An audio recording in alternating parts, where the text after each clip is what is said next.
Hi everyone, Matt Stuart here with Coldwell Banker Ronin Realty, here to present you the market stats for April of 2023. I do educational videos for real estate consumers in the Simcoe County area. If you like the information that we're providing or have any questions, feel free to like and subscribe, as well as all my contact details are below. As we look over to the Collingwood market, we saw the average price in March sit around $793,000.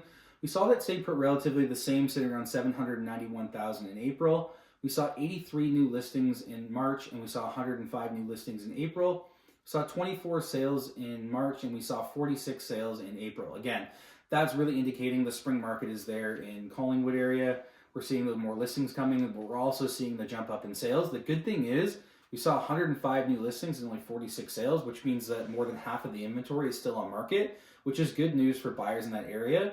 Also keeping balancing in price. We didn't see really an increase or a decrease in terms of pricing on a month-over-month basis. So that's showing us balance, as well as there's still some good inventory left over from what came to market. So for buyers and sellers out there, it's a pretty balanced market. So upgrading, kind of downsizing, things like that, there's good opportunities. And again, buyers, there's 50 plus homes that didn't sell that came new to market. So that's good for you guys. All right, everyone, thanks for tuning in to my market stats for April of 2023. I always do a takeaway here and kind of give you my thoughts on what you're going to see maybe for the next 60 to 90 days we go through the market. The big thing that we're waiting on is going to be June 7th. That's the next interest rate hike. Depending on what the Bank of Canada does, I think we're going to see them hold, which is good, having 3 holds in a row. It's going to create some balance, which we're already seeing in the market.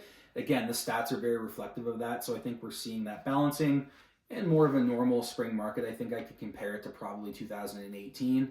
So it's good to see that. So if you're buying out there right now, that bottom that you were waiting for, yeah, we're there. That's the bottom is now. So the best pricing you're probably going to get, in my opinion, between now and maybe the next 3 to 4 years, it's going to be in the next probably 30 to 90 day window, because eventually the rates will come down. Eventually things will change.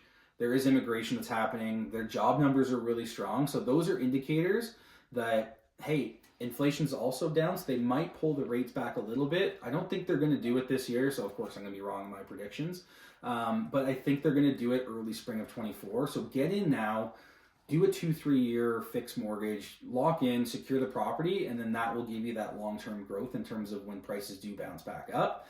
Sellers out there, again, now is your time to upgrade your home. If you're in that home that's a little bit too big and you want to downsize, well, that house is now cheaper. If you need to upsize because you've had kids on the way, or you got an extra kid, or you just need that little more space, well, that property is also cheaper. So right now is a good opportunity for sellers. It's a good opportunity for buyers. It's more of a balanced market, in my opinion. We didn't see all that inventory come to market that everyone was hoping for, and we're not seeing any drastic drop-offs in terms of pricing. So the bottom that everyone's waiting for, we're there. So if you have any questions about the market, your local area, if you're a seller and want to know what your home's worth, reach out to me. If you're a buyer and you just want to chat about the market and what we're seeing, because we're in it day to day, all my contact details are below. Again, I do educational videos for consumers looking at real estate in the Simcoe County area. If you like the information you're getting, please feel free to like and subscribe. Again, all our contact details are below, so feel free to reach out to me. Thanks for tuning in.